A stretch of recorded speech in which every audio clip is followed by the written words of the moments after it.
Good morning, everyone. Happy Friday. It is October 11th. Lisa, Lydia, Scott here with you.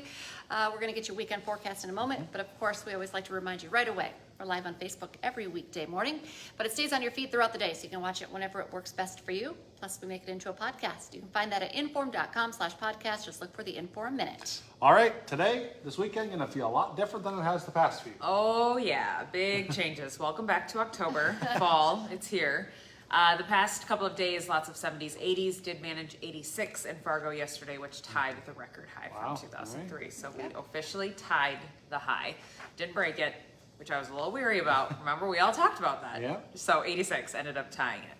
Now the cold front has moved through. We're on the other side of the front. Clouds are moving out. It helped to push out any of the wildfire smoke that was with us yesterday. But it's chilly. There's a little bite to the air. Temps in the 40s and 50s this morning.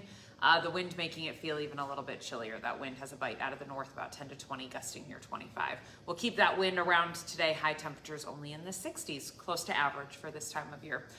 Tomorrow, increasing clouds, maybe a shower, especially on the Minnesota side of the Red River, highs in the 60s. Again, I'd call it partly cloudy here in Fargo as well as Grand Forks. Grand Forks, you could see one of those sprinkles. Fargo probably staying dry for tomorrow.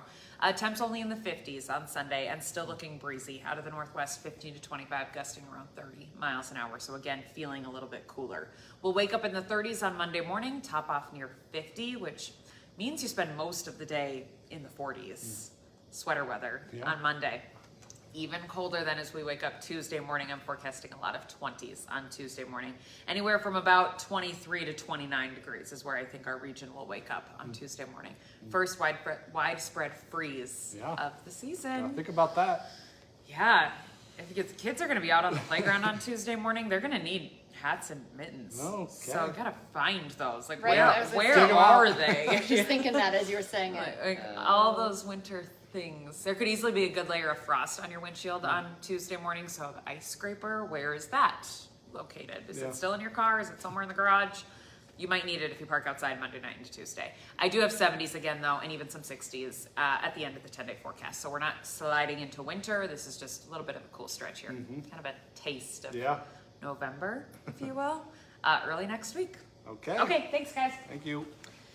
Okay, well, new this morning, a crash in Fargo is slowing down traffic. It happened on 13th Avenue South, right in front of AutoZone. We know one lane in each direction was at least partially closed as crews were cleaning up the area.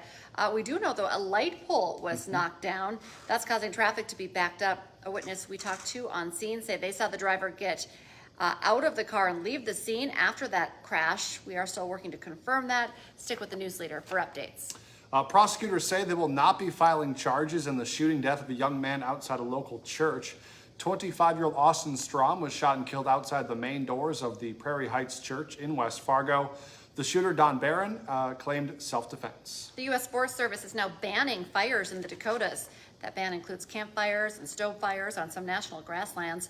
Most of the areas are in western North and South Dakota, but the order also applies to the Cheyenne National Grassland in Ransom and Richland counties. This is going to be in place until at least December 1st. Today, a new shopping destination opens in Fargo.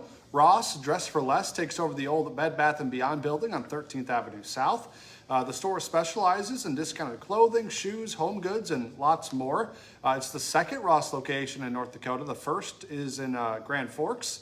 That store opens at 9 o'clock this morning. The Bison head south this weekend to Southern Illinois. They take a 5-game winning streak to Carbondale to play the Salukis.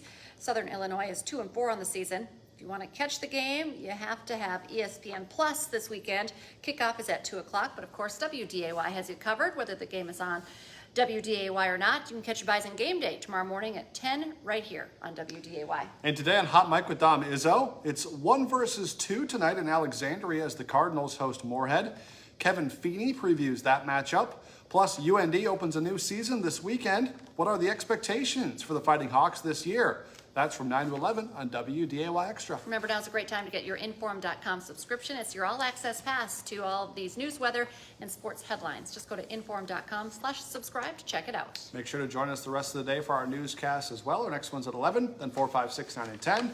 And we'll be back with First News on Monday morning from 5 to 7. Have a great day, everyone.